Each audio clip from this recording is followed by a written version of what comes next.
Comenzamos hace varios domingos acerca de la bendición original y cómo la bendición original se relaciona mucho con la misión de la iglesia. Y espero que el Señor bendiga mucho a esta iglesia, que bendiga mucho, especialmente en este mes de octubre y al final el último jalón del año 2015, porque es cuando la iglesia renovará su liderazgo. Entonces estaremos pidiéndole al Señor sabiduría para poder establecer como congregación los líderes y los equipos de trabajo del próximo bienio, del próximo tiempo, ¿verdad? De 16 y 17 del año 2000. Y decíamos en estos relatos, que han sido ya 5 domingos, hoy es el sexto, que la bendición original que aparece en la primera página de la Biblia, que Dios quiere bendecir al ser humano, Dios bendijo a la criatura humana antes que la criatura humana cometiera ningún pecado. Antes que el pecado original está la bendición original. Entonces la Biblia es un libro de bendición. Dios quiere bendecir a la familia humana, quiere bendecir al ser humano. Pero hemos visto estas historias de los primeros 11 capítulos de Génesis, cómo la bendición original se ha ido alejando y la bendición original se ha ido diluyendo. La primera historia, la historia de la serpiente que engaña a la criatura humana ahí en el jardín, es la historia de cómo el ser humano, por instigación del enemigo, le da la espalda a la palabra de Dios. Y entonces considera que lo que viene de la boca de Dios son mentiras. Y en lugar de vivir por lo que Dios ha hablado, más bien desprecia lo que Dios ha hablado y decide seguir por su propio camino. Ahí se pierde la bendición original.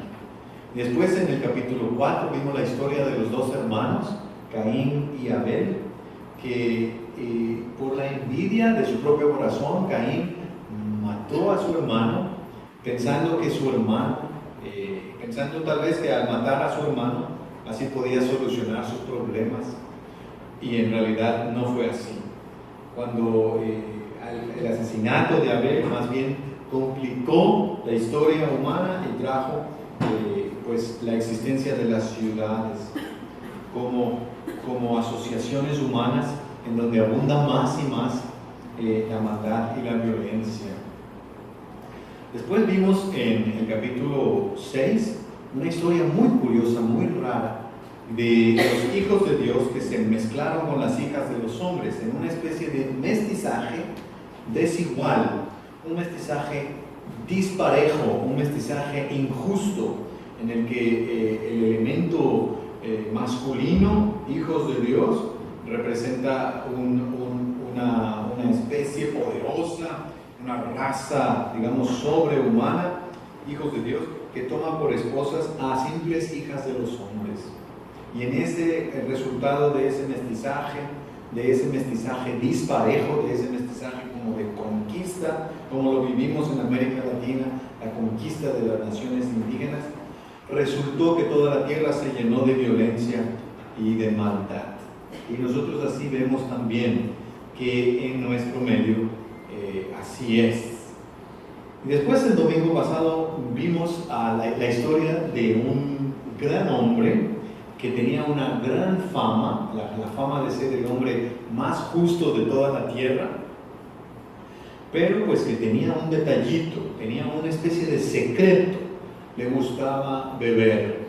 Y entonces esa situación personal él la quería mantener en privado, mantener en secreto, pero salió en la primera plana y salió en los noticieros, se supo, ¿verdad?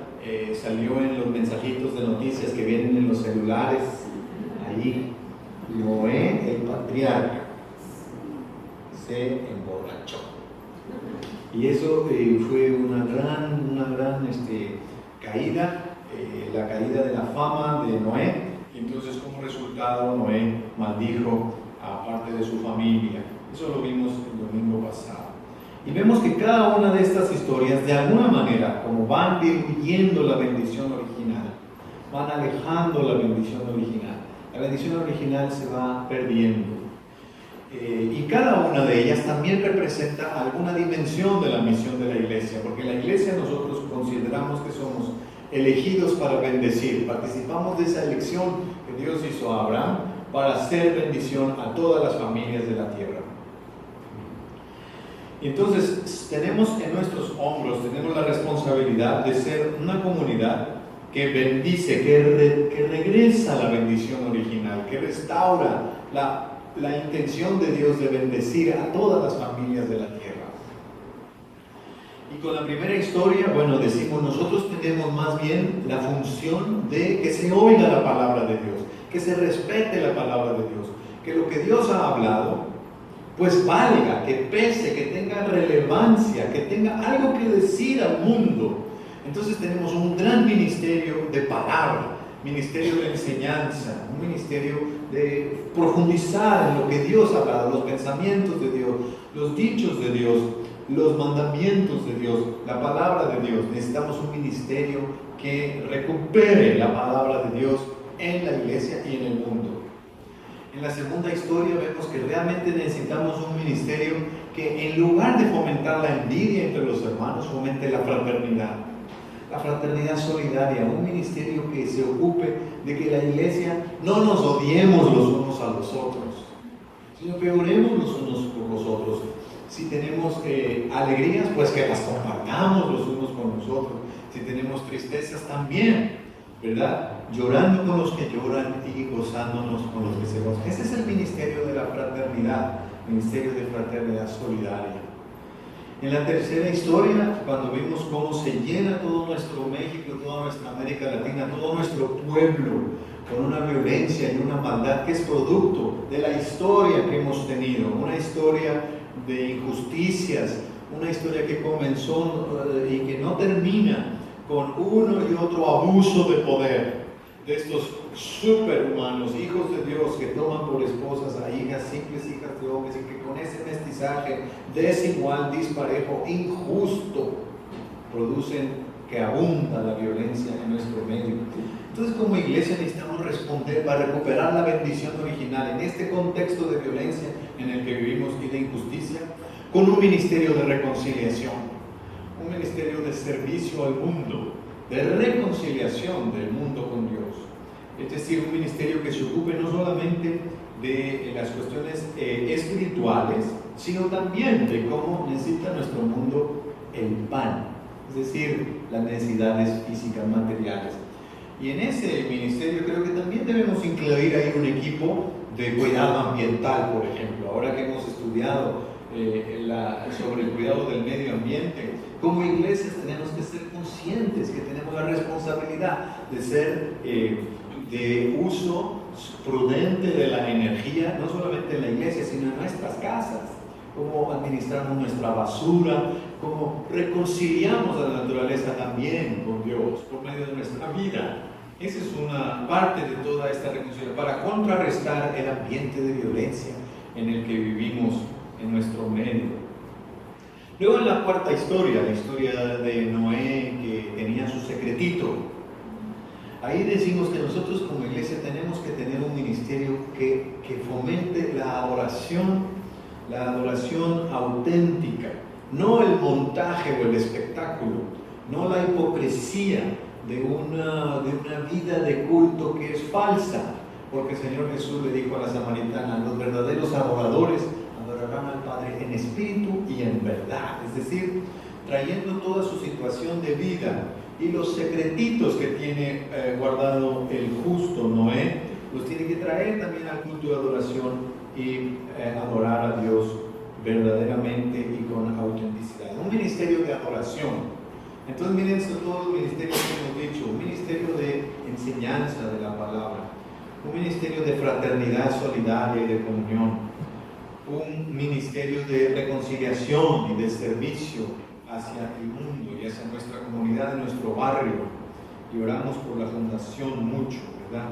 Y trabajamos en la fundación también. Y un ministerio de adoración que no sea espectáculo, que no sea montaje falso, sino que sea en espíritu y en verdad, no a la hipocresía. Y finalmente hoy llegamos a la última de las historias, la historia de Babel. Y ahí tenemos a la humanidad hablando todos un solo idioma, una sola lengua, y construyendo todos una misma torre, todos unidos en un solo proyecto de construcción. Los nombres que aparecen ahí, el nombre Sinar, y específicamente la referencia al oriente, la llanura oriental, y el nombre con el que termina el relato, Babel, ¿verdad?, son pistas para el lector para saber que están refiriéndose especialmente al imperio babilónico. Es decir, es un texto sagrado que se presenta como respuesta a la idea imperial de que todo el mundo esté alrededor del proyecto babilónico, que todo el mundo venga. El imperio babilónico tenía la estrategia de que todos aprendieran la lengua caldea, que todos hablaran la lengua caldea, que todos aprendieran la filosofía de los caldeos, de ellos, de los babilonios, que todos pensaran como ellos. Y la historia de Daniel es esa historia maravillosa en la que estos jóvenes judíos, Daniel, Asael, Misael y Azarías, los 4 amigos, ellos se resisten a ser asimilados a la cultura del imperio. Y es cierto, aprenden las matemáticas caldeas, aprenden a escribir todas esas rayitas. Ustedes se acuerdan de la historia de secundaria, de primaria, de la escritura cuneiforme, puras cositas así, ¿verdad? Ellos aprendieron eso, ¿verdad? Aprendieron a interpretar las estrellas, la astrología de los caldeos, la filosofía caldea, la literatura caldea, aprendieron todo eso, pero se guardaron. Nosotros no debemos perder la identidad de ser un pueblo que cree que Dios quiere bendecir a todas las familias de la tierra. Es cierto, nos destruyeron la capital, nos destruyeron Jerusalén, nos destruyeron las murallas, nos llevaron al exilio y parece que se acabó todo, pero no. El pueblo sigue vivo y Dios quiere bendecir a todas las familias de la tierra de alguna manera por medio de este pueblo. Esa es la historia de Daniel. Teniendo la historia de Daniel como trasfondo, podemos leer el relato de Babel precisamente como una denuncia de todo intento imperial e imperialista. Todo intento de hacer que todo el mundo piense igual, que todo el mundo hable igual, que hable la misma lengua, que todos escuchen la misma música. Le llama Leonardo Boff en su librito El águila y la gallina la hamburguerización de la cocina. O sea, que a todos les guste el mismo tipo de comida. O la rockerización de toda la música. O sea, que toda la música en el mundo tenga que sonar igual, como suena en el canal de MTV Gold. Se llama MTV Gold. Pero ese canal fomenta un mismo modo de música, un mismo modo de vestir para toda la juventud, no importa si están en Río de Janeiro, o en Lima, o en México, o en Londres, o en Hong Kong, donde quiera que estén en el mundo, todos los jóvenes están vistiéndose igual, están bailando igual, están relacionándose unos a otros de una misma manera, unos con otros, hombres y mujeres, tienen esta misma concepción de la vida que promueve la gran torre de Babel que se llama MTV. Y el relato pues de la torre de Babel es una denuncia al afán imperialista de que todo el mundo piense de la misma manera. Ustedes saben cómo en el lenguaje hay una visión del mundo. En el lenguaje hay una manera de pensar. No es lo mismo preguntar ¿cuántos años tienes? En español, que preguntar ¿qué tan vieja eres? En inglés, que así se pregunta en emergencia, así se preguntan para preguntar la edad, dicen ¿qué tan vieja eres? Oiga, tranquilo, ¿verdad? ¿Cómo que tan vieja soy? A eso no se le pregunta así a una mujer, ¿qué tan vieja eres? How old are you? ¿Qué tan vieja eres? Es decir, ya en el idioma hay una forma de ver la realidad. En español, por ejemplo, el hecho de nacer El sujeto es el bebé que nace. Yo nací. Yo nací. Y levantamos la mano así, lo logré, yo lo hice, yo nací, ¿no? Es algo que hace uno, que yo nací, yo lo hice, yo soy el sujeto. En inglés no. En inglés es yo fui soportado. I was born. Yo fui soportado, porque born es la forma participio pasado del verbo soportar. Entonces, ¿quién es el que realiza la acción en inglés? Yo fui soportado. ¿Quién me soportó? La madre. ¿Se dan cuenta cómo en inglés el que lleva el crédito, la acción de nacer, no es el bebé, sino la madre? Entonces la madre es la que soportó por 9 largos meses, ¿verdad? A la criatura, y soportó también lo que es el dolor del parto, etcétera, etcétera. Entonces es la madre la que tiene. Entonces, como el idioma representa diferentes perspectivas, diferentes puntos de vista. Y el afán imperialista de Babel, o sea, de Babilonia, es decir, todos tienen que hablar caldeo, todos tienen que conocer la literatura caldea, la filosofía caldea, la religión caldea, nada más esta manera de ver el mundo. Y qué maravillosa historia, porque Dios desciende y cada vez que Dios desciende pasa algo nuevo. Ese es un principio que hay en toda la escritura. Cuando Dios desciende es para hacer algo bueno y crea la diversidad de los idiomas. Y al final de esta quinta historia de cómo se pierde la bendición original, ahora ya no nos podemos entender. Ya no nos podemos entender. Y qué, ¿verdad? Mis respetos para las parejas que se casan a través de barreras culturales y de idiomas. Porque si es difícil, así en el mismo idioma, y incluyendo del mismo barrio y todo, de la misma familia y todo, es difícil entenderse entre un hombre y una mujer. Tiene sus desafíos, ¿verdad?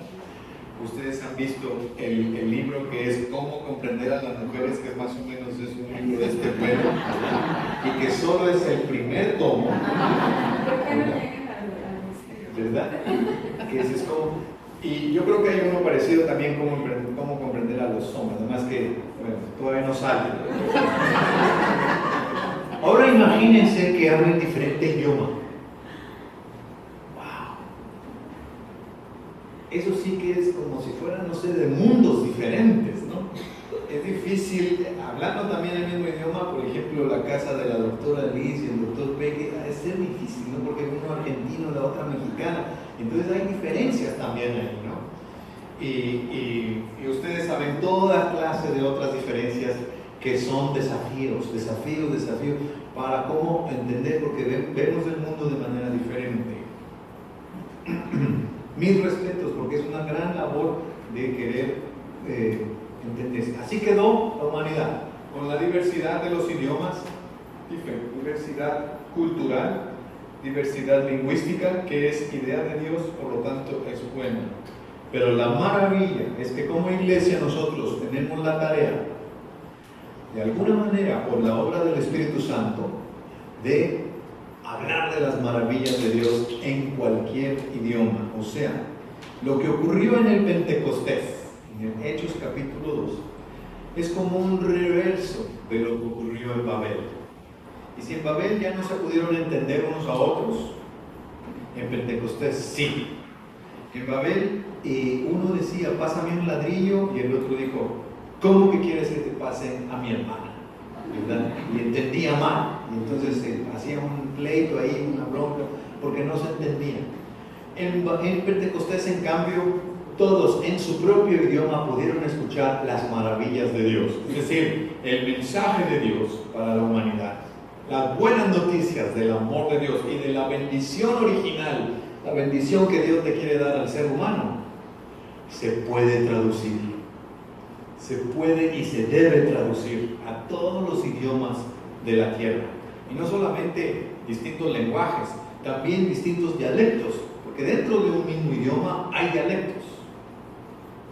Nosotros hemos utilizado mal la palabra dialecto. Y usamos dialecto para hablar de las lenguas indígenas, y eso está mal. Esos son idiomas. Son idiomas que tienen su gramática, que tienen su léxico, su vocabulario, etc. Un dialecto será dentro del mismo idioma, digamos, formas distintas de hablar. Por ejemplo, está el dialecto regio, o sea, el dialecto regio, no hombre, ¿verdad? Y muchísimas expresiones que tiene el dialecto regio. Ay, Jesús, ¿verdad? Es una expresión del dialecto regio. Existe el dialecto del DF, el dialecto chileno, existe el dialecto argentino, ¿verdad? El dialecto cubano. Son dialectos dentro del mismo idioma, son formas de hablar. Bueno, todas esas tenemos que poder traducir también. Que le llegue a todos los rincones de la humanidad la buena noticia de que Dios lo quiere bendecir. La buena noticia del amor de Dios, de las maravillas del amor de Dios, le tiene que llegar a todos los seres humanos en su idioma. Por eso necesitamos que en la iglesia se establezca un buen ministerio de testimonio cristiano, un ministerio de evangelización, un ministerio que tenga el celo de que todos conozcan la intención del corazón de Dios de bendecirlo. Dios te ama, Dios te quiere bendecir, Dios te quiere salvar por Jesucristo. Esa es la buena noticia y la tienes que entender en tu propio idioma. Nosotros como iglesia tenemos que sumarnos a ese afán de que todos entiendan, que todos reciban en su lengua en su propio idioma la buena noticia. Fíjense cómo el Nuevo Testamento que nosotros tenemos fue escrito en griego. Mateo, Marcos, Lucas y Juan, los evangelios fueron escritos en griego. Pero el Señor Jesús no hablaba griego. Digo, hablaba cuando se tenía que comunicar con algún griego. Hablaba griego también. Pero cuando él hablaba con sus discípulos, así cuando predicaba, cuando convivía en la vida cotidiana con todo, él hablaba otro idioma, él hablaba el arameo. Entonces, las palabras de Jesús las dijo en arameo. El sermón del monte lo dijo en arameo. El Padre Nuestro lo dijo en arameo. Todas sus enseñanzas las dijo en arameo. Hay algunos rastros del arameo en algunas palabras que han quedado así en arameo, que provienen de Jesús. Por ejemplo, cuando él estaba en la cruz, él dijo, Eloí, Eloí, lama sabachthani, que es una frase en arameo, que quiere decir, Dios mío, ¿por qué me has desamparado? O cuando estaba en el cuarto de la niña muerta, la tomó de la mano y le dijo, Talita Kumi, que significa, muchacha, levántate. Y aparece así en arameo. O cuando le metió los dedos a un hombre que era sordo y le tocó su lengua con su saliva, le dijo, Efeta, que significa, ábrete. La palabra original en arameo. Pero son pequeños rastros, así nada más, pequeñas probaditas que tenemos en el Evangelio del idioma original del Señor Jesús. La mayor parte del testimonio escrito, la mayor parte del texto está en otro idioma, está en griego. ¿Qué significa eso, hermanos? Que desde el primer momento del testimonio del Evangelio ya hay una traducción. Ya este texto es una traducción desde su momento original, ¿verdad? Y se tradujo al griego. Y del griego ahora, gracias a Dios, se tradujo al español. Y ahora lo tenemos en español. Quiere decir que la buena noticia de Dios es traducible y se debe traducir a todos los idiomas del mundo. Toda criatura humana, todas las tribus urbanas, todos los pueblos de la tierra, todas las naciones, todas las familias deben escuchar la buena noticia de Dios, la buena noticia de la bendición original de Dios en su idioma. Que Dios levante en Jireh un sólido ministerio de testimonio cristiano, un ministerio de evangelización, que se ocupe, sí, de hacer que el mensaje de Dios llegue a todos los rincones de nuestro Monterrey, de nuestro México y de nuestro mundo, para la gloria de Dios.